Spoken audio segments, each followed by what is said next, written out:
الشيطان الرجيم بسم الله الرحمن الرحيم ولمن خاف مقام ربه جنتان فبأي آلاء ربكما تكذبان ذواتا أفنان فبأي آلاء ربكما تكذبان فيهما عينان تجريان فبأي آلاء ربكما تكذبان فيهما من كل فاكهة زوجان فبأي آلاء ربكما تكذبان متكئين على فرش بطائنها من استبرق وجنى الجنتين دان فبأي آلاء ربكما تكذبان صدق الله العظيم.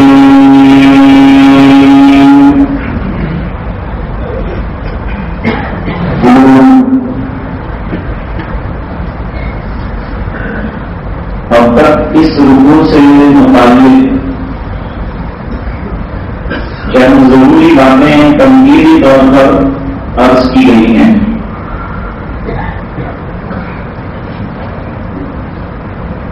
اب آیات کیا کہتی ہیں اور اللہ سے ڈرتے رہنے والوں کے مقامات اللہ کے یہاں کیا ہیں، یہ بیان ہو رہا ہے. اللہ تعالیٰ فرماتے ہیں کہ جو اپنے پروردگار کے حضور میں کھڑے ہونے سے ڈرتا رہا، مداومتاً ڈرتا رہا، ہمیشہ ڈرتا رہا، اسے ہر وقت یہ دھیان رہا اور یہ دھیان ہی اسے نیکیوں کی طرف لے بھی جائے گا، یہ دھیان ہی اسے گناہوں سے روکے گا. تو اللہ کا ڈر وہی چیز ہے کہ جب اللہ سے ڈرے گا، یعنی اللہ کے سامنے کھڑے ہو کر ہمیں اپنی پوری زندگی کا حساب کتاب دینا ہے، اس کا ڈر اس کو رہے گا تو ہر قدم پر سوچ کر اور سمجھ کر قدم اٹھائے گا، زندگی گزارے گا. اور فرماتے ہیں ایسا کرنے والے کو جو دل مداومت اللہ کا ڈر رکھتا ہو، اللہ تعالیٰ بڑی نعمتوں سے نوازیں گے. ایک نہیں دو باغات اس کو دیں گے. ہم دوسری جگہ تفصیل میں بتایا کہ بھائی ایک جنگل سونے کی ہوگی، ایک جنگل چاندی کی ہوگی، اور یہ سب کچھ خالص ہوگا وہاں، اور یہ خصوصی تقویٰ کے مراتب حاصل کرنے والوں کے خصوصی مقامات ہیں. آگے فرماتے ہیں کہ بھائی دنیا کے باغوں کی طرح کے نام کو بات کر دیا ہے، وہاں جا کے آدمی جو ہے اس کی طبیعت گھبرا جاتی ہے، پریشان ہو جاتی ہے، کیونکہ وہ گھاٹ ڈھنکا ہوتا ہے. ورنہ وہاں اللہ تعالیٰ نے جو باغ رکھا ہے اس کے درخت بڑے لچیلے ہیں، بڑے شاداب ہیں اور شاخوں دار درخت ہیں، اور یہ شاخیں بھی آباد اور شاداب ہیں.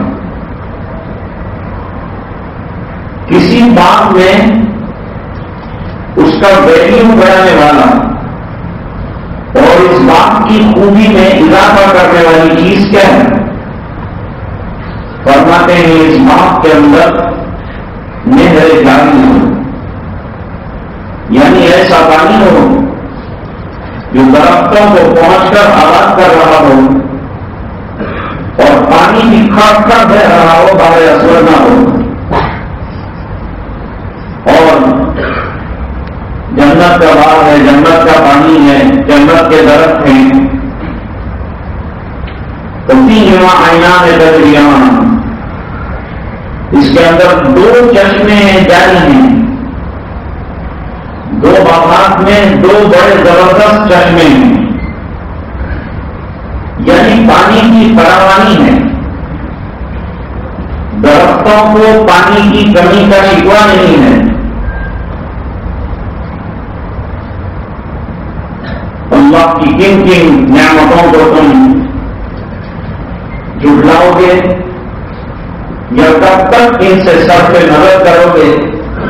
اللہ نے تمہارے لیے دنیا میں تو کیا ہی ہے انتظام باغوں کا، پھلوں کا، درختوں کا، تو تمہارے لیے جنت میں بھی یہ تمام چیزیں شاندار طریقے سے لگا کر رکھی، اور فرماتے یہ تمام چیزیں حقیقت پر مبنی ہیں، یہ تصور نہیں ہے۔ کچھ لوگ سمجھتے ہیں کہ بھئی جنت ایک تصور ہے، بعض دقیانوسی مزاج رکھنے والے لوگ ہیں جنہوں نے کہا کہ بھئی انسان جب ایمان اور اعمال کے ساتھ زندگی گزارتا ہے تو دنیا میں جو اس کو لطف حاصل ہوتا ہے اس کا نام جنت ہے، لیکن قرآن کریم کی صداقت یہ بتاتی ہے کہ جنت تصور نہیں، تصدیق ہے، حقیقت ہے، اور جو فرمایا گیا ہے اس تمام کی حقیقی شکلیں موجود ہیں اور سرکار کی آنکھوں سے دکھایا گیا ہے۔ ایک تو فرمایا 2 باغات دیں گے، خصوصی مرتبہ جن کو حاصل ہے ان کو اسپیشل ٹریٹمنٹ جو ہے جنت کے اندر ملے گی۔ نمبر 2، یہ باغات کے اندر شاندار درخت ہوں گے اور درخت بھی شاخوں دار ہوں گے، درخت کی خوبی جب ہے جب وہ شاخدار ہوں، اور پھر یہ سوکھے اور بنجر اور ملکی بنجر خالص کی ترجمانی کرنے والے درخت نہیں ہوں بلکہ وہ آباد ہوں گے، کیونکہ اس کے اندر نہر میں پانی جاری ہے۔ نہر کے جاری ہونے کا مطلب یہ ہے کہ نہر میں پانی جاری ہے، اور ظاہری بات ہے کہ جب درختوں کو پانی پہنچتا ہے درخت شاداب ہو جاتے ہیں، آباد ہو جاتے ہیں، ان میں حیات پیدا ہو جاتی ہے، ان میں زندگی آ جاتی ہے۔ اللہ نے پانی کے ذریعے سے دنیا کو حیات دے رکھی ہے۔ وجعلنا من الماء كل شيء حي، امام بخاری رحمۃ اللہ علیہ نے جہاں ابواب طہارت ذکر فرمائے ہیں وہاں یہ آیت کو نقل کیا ہے، یہ آیت پیشانی ہے، اور باقی پوری کی حدیثیں جتنی بھی آئے ہیں وہ یہ آیت کی جاتا ہے۔ من كل فاكهة زوجان، فرماتے ہیں پھر وہاں باغوں کے اندر جو درخت ہوں گے وہ میوجات سے لگے ہوئے ہوں گے اور بھرے ہوئے ہوں گے، اور اس میں پھل ہوں گے اور جوڑا جوڑا ہوں گے اور ہر نوعیت کے ہوں گے۔ اور وہاں تو سورۃ البقرہ میں فرمایا کہ وہ کتب بھی متشابہہ، ان کو ملے جلے پھل دیے جائیں گے۔ کیا مطلب؟ وہ کتب بھی متشابہہ، کہ دنیا میں جس طرح کے یہ پھل کھاتے تھے اس کے مشابہ پھل ہوں گے، جیسے یہ کیلے کھاتے تھے، جیسے سفرجل کھاتے تھے، جیسے انگور کھاتے تھے، ایسے وہاں ہوں گے، ملتے جلتے، اور ذائقہ انتہائی طور پر عالیشان ہوگا۔ شکل دیکھنے میں ہوگی دنیا کے پھلوں کی طرح، لیکن ذائقہ جو اس کا ہوگا وہ نہایت عالیشان اور بہترین ہوگا. وہاں کی نعمتوں کے بارے میں جو حدیث قدسی ہیں جس کو جلال الدین سیوطی رحمۃ اللہ علیہ نے بھی نقل فرمایا کہ اللہ تعالیٰ فرماتے ہیں عادت لعبادی الصالحین، میں نے اپنے نیک بندوں کے لیے کیا نعمتیں جنت میں تیار کر کے رکھی ہے. ایک اور جگہ پر اللہ تعالیٰ فرماتے ہیں فَلَا تَعْلَمُ نَفْسٌ مَا أُخْفِيَ لَهُم مِّن قُرَّةِ أَعْيُنٍ جَزَاءً بِمَا كَانُوا يَعْمَلُونَ. اور وہاں حدیث تو بڑی عجیب ہے، مَا لَا عَيْنٌ رَأَتْ، آنکھوں نے یہ چیزیں دیکھی نہیں ہیں. آج دنیا میں کیا کیا نعمتیں ہیں، لیکن اللہ نے جنت میں اپنے صالحین بندوں کے لیے جو نعمتیں تیار کی ہیں فرمایا کہ یہ نعمتوں کا دیکھنا بھی نصیب نہیں ہوا ہے. وہ نعمتیں اللہ نے جنتیوں کے لیے وہاں رکھی. آگے چل کے فرماتے ہیں کہ چلو دیکھا نہیں تو کوئی بات نہیں، سنا تو ہوگا. بھائی بہت سے لوگ کہانیاں تصوراتی طور پر لکھتے ہیں اور اس کے اندر عجیب عجیب باتیں، آج سے 50 سال پہلے آسمان پر جانے کی، یان لے جانے کی، ہوائی جہاز لے جانے کی کہانیاں لکھی جاتی تھی. لوگ مزے لے کے پڑھتے تھے اور خوش ہوتے تھے، لوگ دوسرے ان کو بے وقوف کہتے تھے. لیکن آج جو ہیں وہ بے وقوف کہنے والوں کو لوگ بے وقوف کہتے ہیں، کیونکہ جو چیزیں انہوں نے تصور میں پیش کی وہ تصدیق ہو گئی ہے. سارے لوگوں میں معنی بہت بڑے مفسر انہوں نے نہ لکھا ہے کہ ہر کوئی امتحان ہے بھی چیز آسمان کے اوپر کبھی بھی نہیں ہو سکے گی. لیکن آپ دیکھیے کہ ہوائی جہاز اڑ رہے ہیں، مانو ڈر اور سامان لے کر اڑ رہے ہیں. یہ جدید فلسفے نے قدیم فلسفے کی ہوا نکال دی ہے، اس لیے وہ فلسفہ نہیں پڑھایا جاتا، اس لیے کہ وہ چیزیں ختم ہو چکی ہیں. اب جدید چیزیں آج ایکسپیریمنٹ اور جو نظر آنے والی چیزیں اس کو لوگوں کا بھروسہ ہے کہ لفظ ہونے سے مرتب اور غیر مرتب ختم ہو چکا ہے.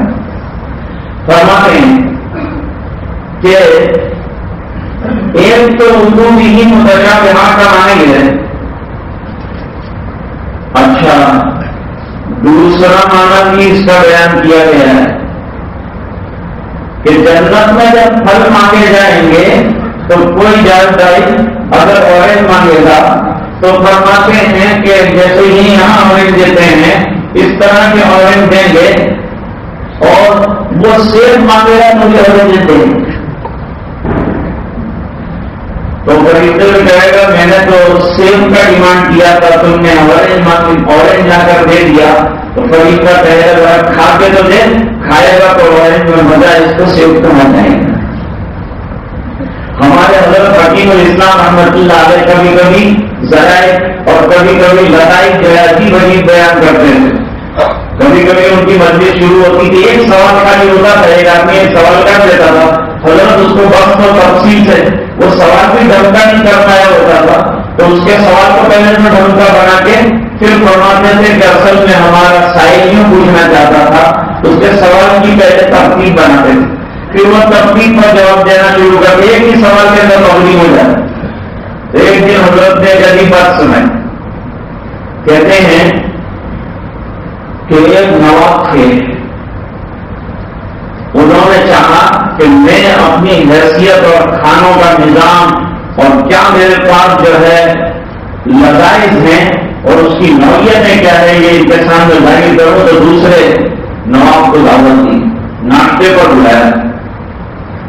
ناشتے پر پہنچے، تھوڑی دیر کے بعد جو ہے بہت بڑا کباب آیا. کباب کے اوپر ایک اور کباب رکھا ہوا تھا. وہ کباب کو کھولا تو اندر بھینسے کا سر نکلا، جس کو آپ ذبح کر دیں گے وہ بھینسے کا سر نکلا.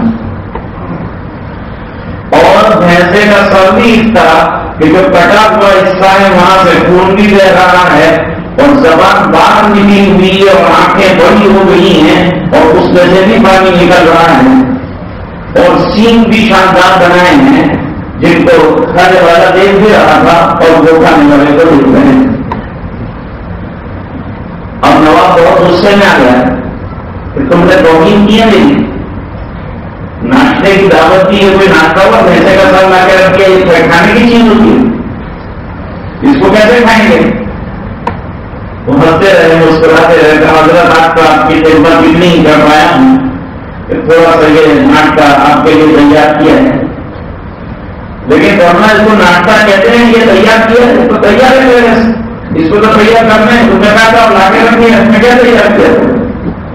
فرمایا اگر کل رات سے اس پر محنت ہو رہی تھی تب جا کر کے یہ تیار ہوا.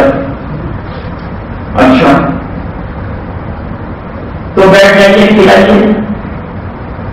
نواب صاحب نے چھری منگوائی, اس سے جو سیم تھا اس کو کاٹا, پہلے کھائیے تو معلوم ہو تو بہترین کیک ہے. اس کی آنکھوں میں سے جو ہے چھری سے نکال کر پیش کیا تو معلوم ہوا بہترین مٹھائی. زبان کو کاٹا تو دیکھا کہ بہترین اس کے اندر سے شیرہ جو ہے وہ نکال رہا ہے. کالا چمڑا نکال کے رکھا تو یہ کوئی اور چیز تھی. پھر منہ بولا تو اندر سے انڈے جو ہے پکے ہوئے تیار نکل آئے. ارے بھائی تم نے تو ناشتے کے اندر انتہا کر, ناشتے کے اندر تم نے کمال کر دیا. فرماتے جب دنیا والوں کا حال یہ ہے تو اللہ تعالیٰ جب میزبانی کریں گے اور جب کھلانے پر آئیں گے جنتیوں کو تو اللہ خود اس کا اظہار فرماتے ہیں کہ نزلا من غفور رحیم. ایسے پروردگار کی طرف سے تم کو دعوت ملی ہے کہ اس سے بڑا دعوت دینے والا کوئی نہیں ہو سکتا, اور میری نظر سے تم سے اچھا مہمان کوئی نہیں ہو سکتا. فرماتے ہیں اب اس نوعیت کی دعوت اللہ کے یہاں ہوگی تو فرماتے ہیں مالا عین رات, نہ کسی آنکھ نے یہ نعمت کو دیکھا ہے, ولا اذن سمعت, اور نہ کسی کان نے اس کی حقیقت کو سنا ہے. اور اس سے آگے بڑھ کر فرمایا ولا خطر علی قلب بشر, اور نہ کسی انسان کے خواب اور خیال میں وہاں کی نعمتوں کا تصور ہے. وہ نعمتیں اللہ تعالیٰ نے اپنے صالحین بندوں کے لیے تیار کر کے رکھی. فرماتے ہیں کہ وہاں اللہ تعالیٰ نے تمہیں باغ دیا, باغ ایک نہیں دو دیا. یہ باغوں میں درخت ہے, درخت شاداب ہیں, دلیل یہ ہے کہ پانی کی نہریں جاری ہیں. پھر خالی درخت بھی اچھے نہیں لگتے, چھوٹے درخت کو کیا کریں گے تو فرماتے ہیں اس کے اندر پھل لگائے ہیں, اور الگ الگ نوعیتوں کے پھل جو ہیں اس کے اندر ہوں گے. جس کا جی چاہے گا جس طرح کا پھل اندر سے نکل کر کے آئے گا. قرآن کریم میں فرمایا کہ وَلَكُمْ فِيهَا مَا تَشْتَهِي أَنفُسُكُمْ, وہاں تمہارا جن چیزوں کو جی چاہے گا وہ بھی دیں گے. وَلَكُمْ فِيهَا مَا تَدَّعُونَ, اور پھر وہاں جو تم مانگو گے ڈیمانڈ کرو گے وہ بھی دیں گے. ارے بھائی مانگنے کی ضرورت ہی پیش نہیں آئے گی, اور نعمتیں اتنی ہوں گی کہ دنیا میں کچھ لوگوں نے سوال کیا تھا, میرے والد صاحب سے پوچھا کہ حضرت کی کڑی کھچڑی ان کو دنیا میں بہت عزیز ہے, تو کیا جنت میں بھی ملے گی ان کو یہ دور کرنا کہ نہیں ملے گی؟ کیونکہ ایک آدمی بیچارہ جو ہے گھر کی کڑی کھچڑی سے پریشان ہو کر ایک دن ہوٹل میں گیا, وہاں مینیو کہا کہ لاؤ میں دیکھوں کیا تمہارے یہاں کی ڈش ہے زبردست. اس کے اندر لکھا تھا نور کلیاں, نور کی کلیاں. کہنے لگے یہ کبھی نہیں کھائی, اس کو لاؤ. جب وہ لایا تو بڑی کھچڑی دکھا, اس سے تو بہت کے گھر سے نہ آیا. تو میں کہہ رہا تھا کہ بھائی اللہ تعالیٰ کے یہاں ایک جواب تو میرے والد صاحب اس کا یہ دیتے تھے کہ بھائی یہ بھی ملے گی وہاں جب تم مانگو گے. وَلَكُمْ فِيهَا مَا تَدَّعُونَ, جو تم مانگو گے وہ بھی دیں گے, بغیر مانگے تو اللہ بہت کچھ دیں گے. دوسرا جواب یہ دیتے تھے کہ جنت کی پیاری اور نورانی فضا میں دنیا کے یہ گڑبڑیاں کھانے اور ڈسینٹری پیدا کرنے والے وہاں جو ہے تصور میں آئیں گے. آدمی جہاں جاتا ہے وہاں کے تصور میں کھو جاتا ہے, پھر اس کو خیال نہیں آتا. جو حرمین جاتے ہیں ان کو مکے میں اور مدینے میں پھر ہندوستان یاد نہیں آتا. اور یہاں کے لوگ یاد نہیں آتے، وہ وہاں کی فضاؤں میں گم ہو جاتا ہے، وہ وہاں کے پہاڑوں میں گم ہو جاتا ہے، وہ وہاں کے حرم میں گم ہو جاتا ہے، اس کے اوپر ایک نشہ ہوتا ہے۔ کوئی بات کرے ہندوستان کی گھر کی، وہ کہتا ہے چھوڑو یہ بات، اللہ کے گھر آئے ہیں، گھر کی کیا بات ہے۔ فرماتے جنت میں پہنچنے کے بعد بندہ جو ہے دنیا کی گندی چیزیں یا دنیا کی دوسرے درجے کی چیزیں وہ بھول جائے گا۔ جب انتہائی اعلیٰ درجے کی نعمتیں ملے گی، بھائی جو آدمی 10,000 روپئے سونے کا حساب لگا رہا اس کو پھر جو ہے کسی زمانے میں 10 روپئے والی جنت الفردوس کی بوتل یاد نہیں آ سکتی۔ فرمایا جب اللہ تعالیٰ اتنی نعمتیں وہاں نصیب فرمائیں گے، اور اللہ فرمائے اور ہر بندے مومن کی تمنا ہے کہ اللہ اپنی رضا کا پروانہ بھی دے، اور پھر اس کے بعد جنت کی نعمتیں بھی اللہ اپنے فضل سے عطا فرمائے۔ حقیقت میں یہ نعمتیں وہی کی نعمتیں ہیں، دنیا کی نعمتیں کیا ہیں؟ فنا ہونے والی ہیں اور ختم ہو جانے والی ہے، اور وہاں کی نعمتیں جو ہے وہ دائمی ہیں اور باقی رہنے والی ہیں۔ اس لیے کہا اللہ کل شیء ما خلا اللہ باطل، اللہ کو چھوڑ کر ہر چیز باطل ہے۔ تو صحابی نے کہا یہ شعر تو خوب کہا، لیکن دوسرا جو مصرع کہا اس کو ناپسند کیا، وَكُلُّ نَعِيمٍ لَا مَحَالَةَ زَائِلٌ، اور ہر نعمت جو ہے وہ زائل ہونے والی ہے۔ فرمایا غلط کہا، جنت کی نعمتیں زائل ہونے والی نہیں ہیں، دیر پا ہیں، باقی رہنے والی ہیں، ہمیشہ کی نعمتیں ہیں۔ اور اس چیز کو ذہن میں بٹھائیے، اپنے عقیدوں میں جمائیے کہ یہ چیزیں تصور نہیں ہیں بلکہ حقیقت ہے، جو اللہ تعالیٰ ایک ایمان والے کو اور ایک متقی کو وعدہ فرماتے ہیں۔ تو ما یبدل القول لدی، اللہ کا وعدہ پورا ہو کر رہے گا، اور اللہ کا وعدہ خلاف نہیں ہو سکتا۔ ان اللہ لا یخلف المیعاد، اللہ اپنے وعدے کے خلاف نہیں کرتا۔ ایک صاحب کہہ رہے تھے کہ حضرت یہ دنیا میں پوری زندگی سگریٹ پیا ہے، تو یہ مرنے کے بعد جنت میں پہنچے گا، اللہ تعالیٰ اس کو اعمال سے پہنچا دے گا، اپنے فضل سے پہنچا دے گا۔ تو پہنچنے کے بعد کہیں اس کو وہاں تمنا ہو گئی سگریٹ کی، تو کیا کرے گا؟ تو ہمارے بزرگ تھے وہ جواب دیتے تھے کہ سگریٹ تو اس کو ملے گی نہیں، اس بنا پر کہ یہ گندی چیز ہے، اس کا تو تصور جنت میں آنے کے بعد آنے کا نہیں۔ دوسری بات یہ ہے کہ اگر یہ تصور آ بھی گیا تو بھی اس کو نہیں ملے گی، کیونکہ سگریٹ جلانی پڑتی ہے آپ کے ذریعے سے، اور آپ کے لیے جہنم پر جانا پڑتا ہے، اور جہنم جو ہے ریسٹرکشن آ گیا ہے اس کے لیے، وہاں جا نہیں سکتا۔ خیر، تو یہ چیز ایسی ہے۔ ایک بات اور ہے جو تاجدار مدینہ جناب رسول اللہ صلی اللہ علیہ وسلم نے کیسے موقع پر بیان فرمائی ہے، جب دنیا کی بے ثباتی کو ثابت کرنا ہے۔ مسجد بن رہی ہے، مسجد نبوی کے لیے صحابہ کافی لگے ہیں، مالدار صحابہ بھی لگے ہیں، کاروبار والے بھی لگے ہیں، باغات والے بھی لگے ہیں، اور خود آقا بھی لگے ہیں۔ مسجد بن رہی ہے، سرکار بھی حصہ لے رہے ہیں۔ اتنا مبارک عمل ہے کہ اللہ کے گھر پہ بننے میں اللہ کا رسول بھی حصہ لے رہا ہے، اتنی بڑی بات ہو گئی۔ اور سرکار جو ہے شوق دلا رہے ہیں، شوق دلا رہے ہیں، اور فرما رہے ہیں کہ یہ دنیا کی جو زندگی ہے نا، اور یہ دنیا کی عیش، یہ حقیقت میں چند روزہ اور ختم ہو جانے والی ہے۔ اور یہاں انسان کو پوری زندگی میں اگر کوئی تکلیف نہ پہنچے، وہ پوری زندگی شاندار گزارے، اور اس کو کوئی بھی دکھ نہ پہنچے، تو سب سے بڑا دکھ ہے اسے مرنا ہے۔ یہ نعمتوں کو چھوڑ کر جانا ہے، کتنی بھی شاندار نعمتیں استعمال کر لو، کتنا بھی شاندار مکان، کتنا بھی شاندار کپڑا، لیکن اس حقیقت کو اچھی طرح سمجھو کہ اس سے دل زیادہ مت لگانا، کیونکہ لگانے کے بعد اس کا چھوڑنا مشکل ہوگا۔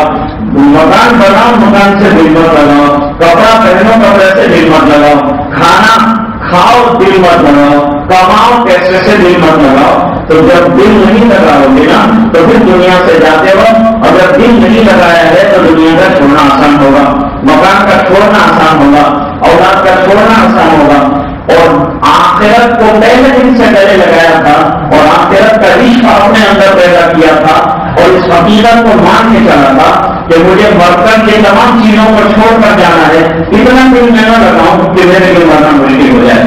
سرکار نے فرمایا اللہم لا عیش الا عیش الاخرہ اغفر للانصار والمہاجرات. دیکھیے کتنی بڑی بات کرنا ہے. اے اللہ، دنیا کی عیش کیا عیش ہے جو موت کے جھٹکے کے ساتھ ختم ہو جاتی ہے اور موت کی کرواہٹ بس اللہ کی عبادت کرنا ہے. برسوں کے بعد حضرت عیسیٰ علیہ السلام کے حواریین نے کہا تھا کہ حضرت آدم کے ایک بیٹے کو ذرا اٹھا دیجیے اور حضرت نوح علیہ السلام کے ایک بیٹے کو اٹھا دیجیے تو ان کی قبر پر پہنچ کر اجازت دے دی. اردو قبر سے مٹی جھاڑتے ہوئے اللہ چاہے تو مردوں کو زندہ کر سکتے ہیں. بہانہ بن گیا، اللہ کے حکم پر زندہ ہو گئے. اور حضرت نوح علیہ السلام کے بیٹے سے جو کھڑے تھے انہوں نے پوچھا موت کے بعد کیا پا رہے ہو؟ کہا آج سے ہزاروں سال پہلے میں مرا ہوں لیکن موت کی تلخی ابھی ہوئی. تو موت بڑی سخت چیز ہے. آدمی کو اس لیے حسن بصری رحمت اللہ علیہ کے حالات میں لکھا ہے کہ پوری زندگی حسن بصری رحمت اللہ علیہ کو کسی نے ہنس کے نہیں دیکھا. تو فرماتے ہیں اللہم لا عیش الا عیش الاخرہ فاغفر للانصار والمہاجرات. یہ اگر دنیا کو بڑا سمجھتے انصار تو پھر مہاجرین کو اپنے یہاں جگہ کیوں دیتے؟ اور مہاجرین اگر دنیا کو بڑا سمجھتے تو اپنے وطن کو بعد مبارکت کیوں دیتے؟ اور اتنی جائیدادیں چھوڑ کر رسول کے ساتھ کیوں چلے جاتے؟ ان کو سمجھایا جا رہا ہے کہ لا عیش الا عیش الاخرہ. تو یہ حقیقت سمجھ میں آئی ہے کہ آخرت کی عیش عیش ہے، دنیا کی عیش عیش نہیں ہے. اس بنا پر کہ وہ تنخیوں پر سمٹ جاتی ہے، وہ خرابیوں پر نمٹ جاتی ہے، وہ کمزوریوں پر لٹ کر ختم ہو جاتی ہے. اور حقیقت میں آخرت کی نعمتیں اس کو کوئی ظاہر نہیں کر سکتا، اس کو کوئی ختم نہیں کر سکتا. جہاں اللہ تعالیٰ فرماتے ہیں وہاں کے پھلوں کی یہ نوعیت ہے. اور آگے چل کر فرمایا دنیا میں پھل حاصل کرنے کے لیے پھل والے کی گاڑی میں شاید ہاتھ ڈالنا پڑتا ہوگا، لیکن فرماتے ہیں کہ رب کائنات جب جنت میں پھل عطا فرمانے پر آئے گا تو فرشتے آ کر انتظام کریں گے کہ یہ بندے کو کوئی تکلیف نہ ہو. اس بنا پر کہ جنت تکلیف کا نام نہیں ہے، جہنم تکلیف کا نام ہے. دنیا ملی جلی جگہ ہے جہاں کچھ غم بھی آتے ہیں اور جہاں کچھ خوشیاں بھی آتی ہیں، جہاں کچھ تکلیفیں بھی آتی ہیں اور جہاں کچھ نعمتیں بھی آتی ہیں. لیکن جنت خالص نعمتوں کی جگہ ہے جہاں تکلیف کا اور جہاں حالات کا نام و نشان نہیں. اس لیے فارسی کا شاعر کہتا ہے بہشتاں جاس کے آزار نباشت. جنت ایسی جگہ پر ہے کہ جہاں کوئی آزار نہیں ہے اور کسے رابا کسے کارے نباشت، اور کسی کو کسی سے کوئی لینا دینا نہیں. دنیا میں کسی کو بڑے اونچے مرتبے پر دیکھا تو دل میں ایک دبدبا پیدا ہو جاتا ہے، اور کسی اونچی منزل میں دیکھا تو اس کے مکان کا حسد پیدا ہو جاتا ہے. فرمایا نیچے کی جنت والے اوپر والی جنت کے لوگوں سے بات چیت کریں گے، ان کے مقامات دکھائے جائیں گے، ان کے مرتبے بتائے جائیں گے، ان کے باغات کو دکھایا جائے گا. تو وہ دیکھ کر ان کے دل میں حسد نہیں پیدا ہوگا. یہ حسد کی جگہ دنیا ہے. جنت کے دروازے پر ڈیٹیکٹ کیا جاتا ہے ہر ایسے مرض کو جو جنت میں جانے والے کے لیے غیر ہے، وہ ایک سے اس کو پاک کیا جاتا ہے، اس کے بعد اس کو جنت کا داخلہ دیا جاتا ہے. فرماتے ہیں کہ جنت میں جو نعمتیں ملیں گی، جو پھل ملیں گے، اس کے حصول کے لیے کوئی محنتیں نہیں کرنی ہیں. جنہوں نے سجدوں پر محنتیں کی ہے، جنہوں نے رکوع پر محنتیں کی ہے، جنہوں نے عبادتوں پر محنتیں کی ہے، جنہوں نے تلاوتوں پر محنتیں کی ہے، جنہوں نے اذکار پر محنتیں کی ہے اور جنت میں گئے ہیں، فرمایا یہاں کوئی محنت نہیں. محنت تو وہاں پر کیا ہے؟ دنیا میں محنت کی جگہ ہے، دنیا دارالمحن ہے، دارالامتحان ہے، اور آخرت دارالانعام ہے۔ وہاں اللہ تعالیٰ تمہاری یہ محنتیں جو یہاں ہوئی ہیں ان کو وہاں جو ہے انعام کی شکل میں دکھلائیں گے۔ میں چھوٹا سا واقعہ ہمیشہ حضرت علی اسلامی بیان فرماتے تھے، اس کو ذکر کرتا ہوں کہ آخرت میں اللہ تعالیٰ ایک اسٹیج قائم کریں گے، ایک بہت بڑا طرف قائم کریں گے، اس پر جتنے نبی رسول جو ہیں وہ ہوں گے، ان میں بھی وہ ہوں گے جن کو صحیفے ملے پہلے ان کو بلایا جائے گا اور کہا جائے گا اپنے صحیفوں کی تلاوت کرو اپنے حوالیین کے سامنے، وہ کریں گے۔ اس کے بعد جن کو کتابیں دی گئی ہیں وہ کتابوں والے رسولوں کو بلایا جائے گا اور ان کی کتاب کی تلاوت کریں گے، وہ اپنے اصحاب کے سامنے، فرشتے سن رہے ہوں گے اور اربوں خربوں لوگ سامنے بیٹھے ہوں گے، وہ بھی سن رہے ہوں گے۔ اخیر میں سب سے تاجدار مدینہ جناب رسول اللہ صلی اللہ علیہ وسلم کو بلایا جائے گا، آپ آئیے خاتم المرسلین، اور آپ کو خاتم الکتب دی ہوئی ہمارے حضرت رحیم الاسلام فرماتے تھے ہم کو سب کتابوں کا خلاصہ دیا گیا ہے، فرمایا وہ قرآن جو سب کتابوں کا کنکلوژن ہے اور خلاصہ ہے وہ لوگوں کے سامنے پڑھیے تو صحابہ کا ٹھنڈ لگ جائے گا اور نور کی طرح سے چمک رہے ہوں گے صحابہ کرام کے چہرے، اور سرکار تلاوت کریں گے، سامنے بہت بڑا اسکرین ہوگا، اس پر ہر آیت کے ساتھ ساتھ مناظر آتے چلے جائیں گے کہ اس آیت پر عمل کرنے والے کو کیا مل رہا ہے، اس آیت کے پڑھنے والے کو کیا مل رہا ہے، اس سورت کے پڑھنے والے کو کیا مل رہا ہے، وہ سامنے نظر آ رہا ہے۔ دیوان غالب میں مرزا غالب نے جو اشعار تصورات کی دنیا کے پیش کیے ہیں وہ شعر لکھا ہے اوپر اور نیچے جو تصور ہے اس کی تصویر بنائی ہے کہ تصور جو غالب نے کیا اس کی تصویر یہ ہے، اس کی حقیقت یہ ہے۔ تصویر تو تصویر والا تصور ہے، لیکن صحابہ دیکھ کر حیران ہو جائیں گے کہ سرکار دنیا میں بھی ہم نے قرآن کریم سنا لیکن وہاں تو یہ باغات سجتے ہوئے اور یہ جنتیں اور یہ نہریں اور یہ محلہ اور یہ درخت اور یہ اشجار اور یہ نور کے مینار وہاں تو نظر نہیں آئے تھے اور اچانک آج نظر آ رہے، اس کی وجہ سے ہے سرکار فرمائیں گے دنیا میں قرآن کریم کی جو آیتیں ہیں ان سے بنتے تھے احکام، اقیم الصلاۃ کہا تو نماز بن گئی، وآتوا الزکاۃ کہا تو زکات بن گئی، وَأَتِمُّوا الْحَجَّ وَالْعُمْرَةَ لِلَّهِ تو اس سے حج اور عمرے کے اعمال بن گئے، کتب علیکم الصیام کے ذریعے سے روزہ بن گیا، لن ینال اللہ کے ذریعے سے قربانیوں کی شکلیں بن گئی۔ فرمایا دنیا میں قرآن کریم کی آیتیں جب آتی تھیں تو اس سے احکام بنتے تھے اور اس پر تم عمل کرتے تھے، تو دنیا میں آیتیں احکام کا شکل میں آتی تھیں، لیکن جب جنت میں پہنچے تو انعام کی شکل میں آئیں گی کہ کون سی آیت پر کتنا عمل رہا اس کے مقابلے میں کتنا انعام کون سی آیت پر اللہ تعالیٰ تم کو دے گے۔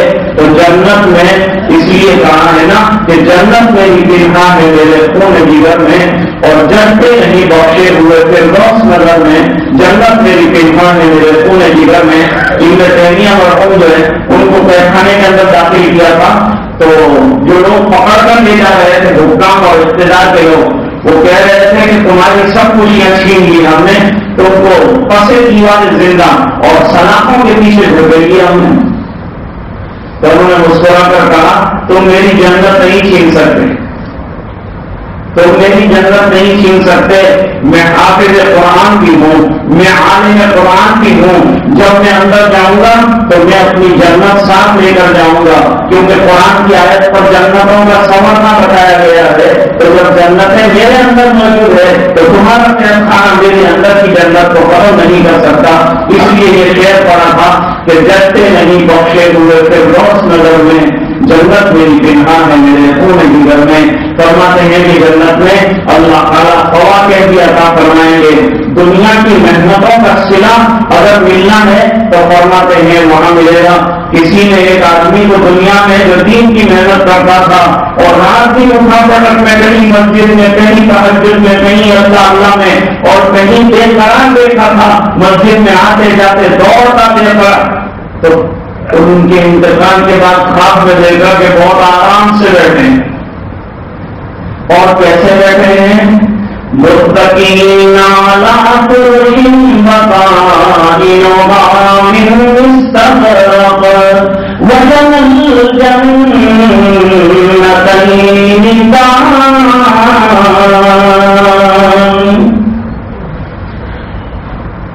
وہاں بڑے بڑے تکیے ہوں گے، بڑے بڑے فرش ہوں گے، بڑے بڑے فراش ہوں گے، مصحریاں ہوں گی، گاؤں تکیے لگے ہوں گے. اور فرماتے ہیں جو نیچے لگایا ہوگا فرش کا حصہ اس کے اندر استر جو لگاتے ہیں وہ استر جو ہے وہ شاندار ریشم کا ہوگا. جو جنت کا ریشم ہے وہاں کا استر جو اندر لگاتے ہیں جو نظر نہیں آتا وہ ہوگا. تو یہ بتلائیے کہ اس کے اوپر کے کپڑے کا عالم کیا ہوگا. فرماتے ہیں ایسے شاندار تختوں پر اور مصحریوں پر یہ جنتی حضرات جو ہیں نہایت اطمینان کے ساتھ اور شاندار طریقے کے اوپر بیٹھے ہوئے ہوں گے. تو اللہ والے کو دیکھا کہ جنت کے اندر بہت آرام سے بیٹھا ہے. تو پوچھنے والے نے کہا حضرت آپ کو دنیا میں بہت بے قرار نظر آئے، جب دیکھو تو کوئی دین کی ادھیڑ ہو، یہاں دین کی ادھیڑ بنتے رہو، دین کی فکر میں رہو، دوڑتے رہو، اٹھا پٹکتے رہو، فکروں میں آخرت کی رہو. یہ فکریں بڑی مبارک ہیں. یہ دین کے لیے دوڑنا اور یہ دین کے لیے بے چین اور بیکار رہنا بہت ہی پائیدار اور بہت مبارک عمل ہے. اس بنا پر کہ وہ اللہ والے نے کہا کہ اللہ کے دربار میں پہنچا تو مجھے جنت دیتے ہوئے فرشتوں نے کہا کہ رب کائنات فرماتے ہیں جس دین کے لیے دنیا میں اس قدر میں بے قرار رہا آج اس کی بے قراری جنت دے کر ہم نے ختم کر. تو فرماتے ہیں وجنل جنتین دان، دیکھیں نعمتیں اور قریب قریب سب چیزیں ہوں گی.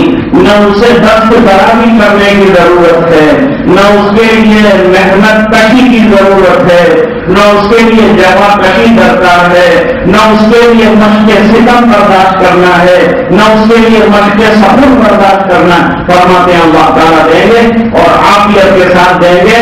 ایک موڑ پر بھی ہے ہوٹل کے اندر جو ہے بیچارہ چلا کے تھک جاتا ہے، ویٹر سننے کے لیے تیار نہیں ہوتا اور اس کے دیے ہوئے منہ بھولے پیسے کے باوجود اس کا چاہا ہوا کھانا نہیں آتا اور آتا ہے تو اندر کاکروچ آتا ہے، کہیں چیز کبھی آتا ہے اور کیا کیا آتا ہے. لیکن فرماتے جنت کے اندر ایسا کچھ نہیں. اس بات کو وہاں سوچ بھی نہیں سکتے. بیچارہ وہاں گیا تھا، سب کھا کے فارغ ہوا اور پھر جو ہے ویٹر سے کہا کہ آپ پیس لاؤ تو دوسرے دوست نے کہا کہ میں نہیں کھاؤں گا.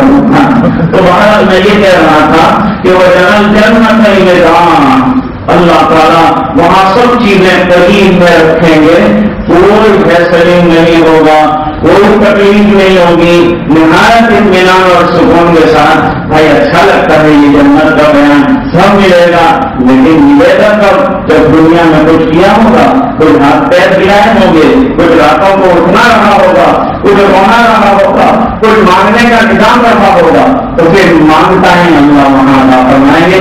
اللہ ہم سب کو یہ چیزیں اور یہ نعمتیں جو حقیقت میں اور نصیب فرمائے اور اس کے لیے سچی محنتیں جن پر اللہ نے سوال کیا ہے وہ بھی نصیب فرمائے. اللهم صل على سيدنا محمد وعلى آل سيدنا محمد وبارك وسلم. آتنا في الدنيا حسنة وفي الآخرة حسنة وقنا عذاب النار. قنا عذاب القبر وقنا عذاب الحشر وقنا عذاب الفقر وقنا عذاب الضيق واحشرنا يوم القيامة مع الأبرار.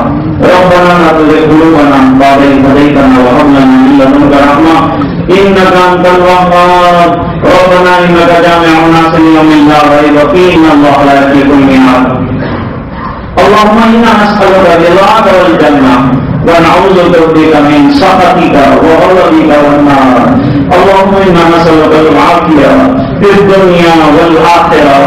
اللهم احفظنا من آفات البليات ووفقنا للطاعات والعبادات وبارك لنا في الرزق والحسنات. اللهم احفظنا يا فياض من جميع بلاء الأمراض.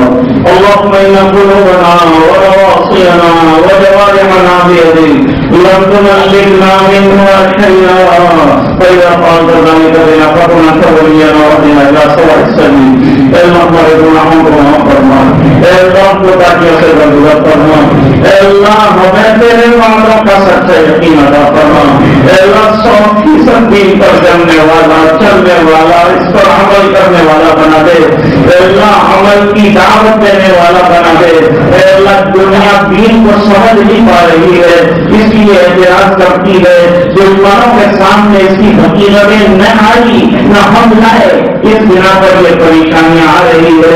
اے اللہ ہمیں سمجھا دے، اے اللہ جو نہیں سمجھ رہے ہیں ان کو سمجھا دے، اے اللہ ان عقائد کی روشنیاں ان کے دلوں پر پہنچا دے، ان کے دلوں کو نور معرفت سے جگمگا دے.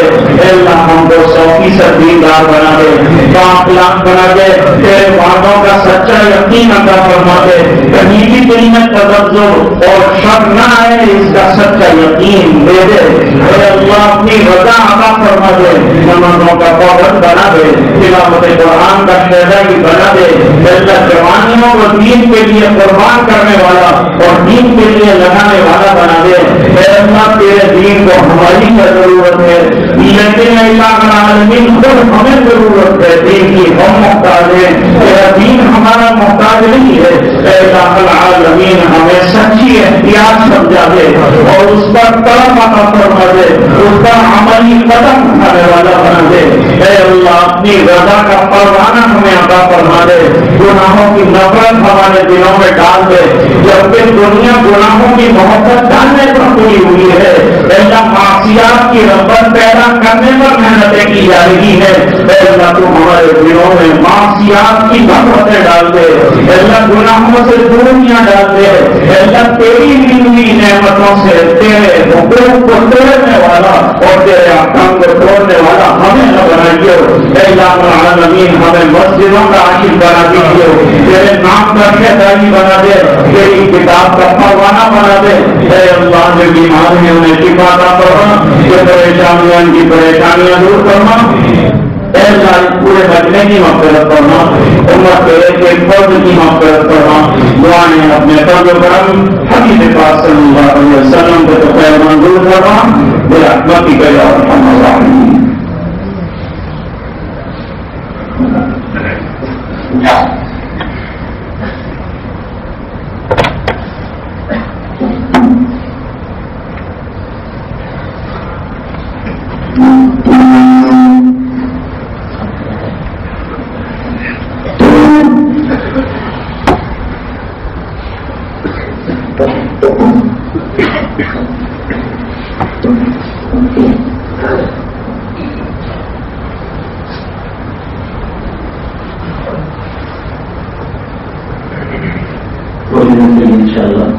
لا الہ الا اللہ کا ذکر کریں گے، پھر اللہ کا، پھر اللہ کو اللہ کا اور اس کے بعد اللہ.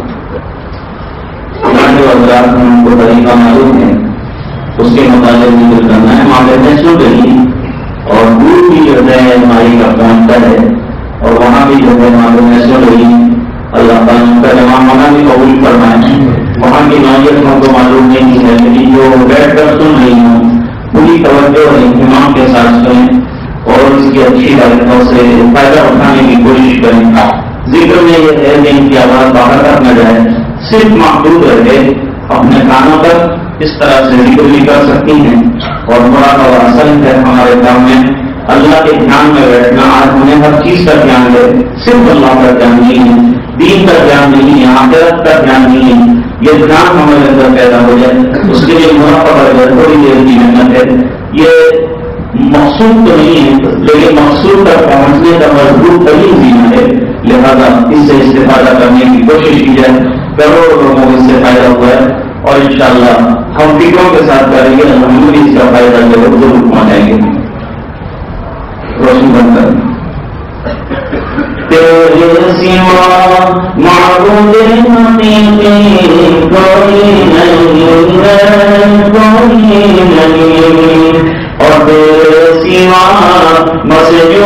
حقیقی کوئی نہیں ہے، کوئی نہیں، اور تیرے سوا موجود حقیقی کوئی نہیں ہے، کوئی نہیں، اور تو ہمیں بس قدم عامل ورد دوبارے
اللہ کی رحمت کے جگہ بنے اور اللہ تعالیٰ کے دھیان سے بیٹھنے بنا دے.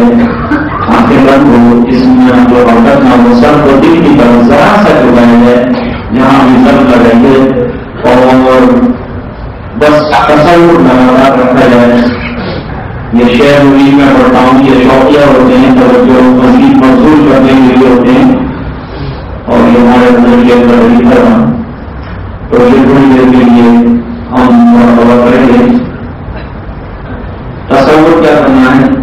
تصور یہ کرنا ہے اللہ کی رحمت برس رہی ہے اور یقیناً ہر وقت برس رہی ہے. ہم لوگ متوجہ نہیں ہیں، جو توجہ کو ہوتا ہے مراقبہ اسی رحمت کو حاصل کرنے کی توجہ کرنا ہے. اللہ کی رحمت برس رہی ہے، دل میں سما رہی ہے، دل اللہ اللہ اللہ اللہ کہہ رہا ہے.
الا اللہ محمد رسول اللہ صلی اللہ علیہ وسلم اللهم لك الحمد كله ولك الملك كله ولك الشكر كله اللهم صل على سيدنا محمد كلما ذكره الذاكرون وكلما ذكر عن ذكره الغافلون رب اغفر وارحم وانت خير الراحمين آتنا في الدنيا حسنة وفي الآخرة حسنة وقنا عذاب النار وقنا عذاب القبر وقنا عذاب القبر وقنا عذاب القبر وقنا عذاب الدين واحشرنا يوم القيامة مع الأبرار اللهم إن قلوبنا ونواصينا وجوارحنا بيدك لا تملكنا من أحدها فإذا فعلت ذلك بنا فكرمت وإيانا وقنا إلى السواء السبيل اللهم أعط نفوسنا تقواها وزكها أنت خير من زكاها أنت وليها ومولاها يا حي يا قيوم برحمتك نستغيث أصلح لنا مكاننا كله ولا تكلنا إلى أنفسنا طرفة عين فإننا إن تكلنا إلى أنفسنا تكلنا إلى عورة وذنب وخطيئة ربنا الله لديننا ربنا الله لدنيانا ربنا الله لما ضاع علينا ربنا الله لما كان لنا بالسوء الله خلقنا ربنا ربنا الله گناہوں میں لفظ اللہ گناہوں میں لفظ اللہ کون سے گناہ ہے جو ہم سے ظاہر نہیں ہوئے اللہ ان کون سی لفظ ہیں جو ناراض کرنے والی ہیں اور ہم نے نہیں کر ڈالی کہ اتنا ناراض کرنے والے عمل کرنے والے لوگوں پر نعمتوں کی بارش برسا رہا ہے رحمتوں کی بارش برسا رہا ہے اللہ یہ آخر کے قدموں کی برکت ہے اللہ یہ نبی کے قدموں کی برکت ہے اور کم سے تمام ہوتے اللہ اتنے برے عمل کرنے والے لوگ تمام کر دیے جاتے ہیں لیکن سرکار کی دعاؤں کے سلے میں بچا کے رات کے رونے والوں کے سلے میں بچا دیا آنے والے مانگتے ہیں دن بھر کے لیے نافرمانیاں کرتے ہیں اور مخلوقوں کے ساتھ بے ہم زندگی گزارتے ہیں اللہ کتنے بڑے اللہ کتنے بڑے پاپی اللہ کتنے بڑے گناہگار ہیں اللہ تھوڑا سا کسی کا خطا اور گناہ ہوتا ہے تو وہ معاف کرنے سے تیار نہیں ہوتا اللہ تیرے کرم نبیوں کا عالم یہ ہے کہ ہمارے گناہ کے شمار تیری مغفرتیں میں شمار اللہ ہمارے گناہوں پر طرف ہوگا اللہ بھی جانے غریبی پر مدد فرماتے ہوئے کرم کی ہوئی ہے اللہ مغفرت کے فیصلے فرماتے اللہ امت کے لیے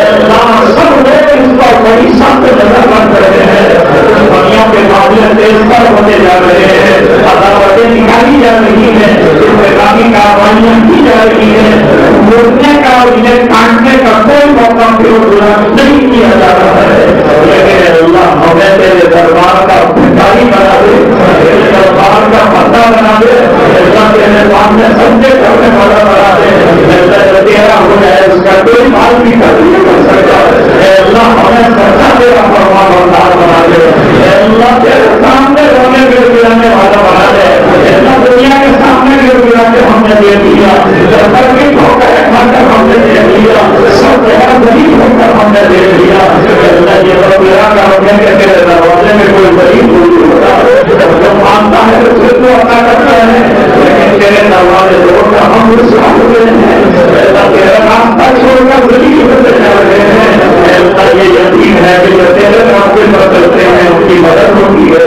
اللہ ہمیں شریعت کے راستے پر چلا دے میرے پیارے طریقے پر چلا دے اللہ پیارے آقا کے راستے پر چلا دے سنتوں کا عاشق بنا دے اللہ دین کی کامیابی کے یقین دے دے اللہ جو میرے احکام پر چلے اس کو کامیابی کا یقین عطا فرما دے اس سے ہونے کا سچا یقین عطا فرما دے اللہ ہمارے دل کی بگاڑ دور فرما دے ظاہر اور باطن کی اصلاح فرما دے اللہ جسم کی اصلاح فرما دے ہماری روح کی اصلاح فرما دے اللہ دلوں کے بگاڑ ظاہری باطنی دور فرما دے روحانی جسمانی امراض سے شفا کاملہ عطا فرما دے اور جسم کی پریشانیاں کو دور فرما دے لیکن رضا والے اعمال دے دے اللہ کل روز محشر ہمارے سروں پر ہمارے اعمال ختم کر کیوں نہ کہا جائے کہ تم نے سنتوں کو گھر سے کیوں نکالا تھا تم نے زندگی سے کیوں نکالا تھا تم نے اپنے جسم سے اٹھاڑ کے کیوں نکالا تھا اللہ مجھے ہمارے سامنے نبیوں کے حضور کو جواب نہیں ہوگا اللہ تیرے حضور کو جواب نہیں ہوگا اللہ ہمیں جاوے کو نہیں کیا جائے گا اللہ اس دن کی رسوائی سے عبادت فرما دے اللہ اس دن سے پہلے سچی توبہ دے دے اللہ مرنے سے پہلے کچھ کرنے والا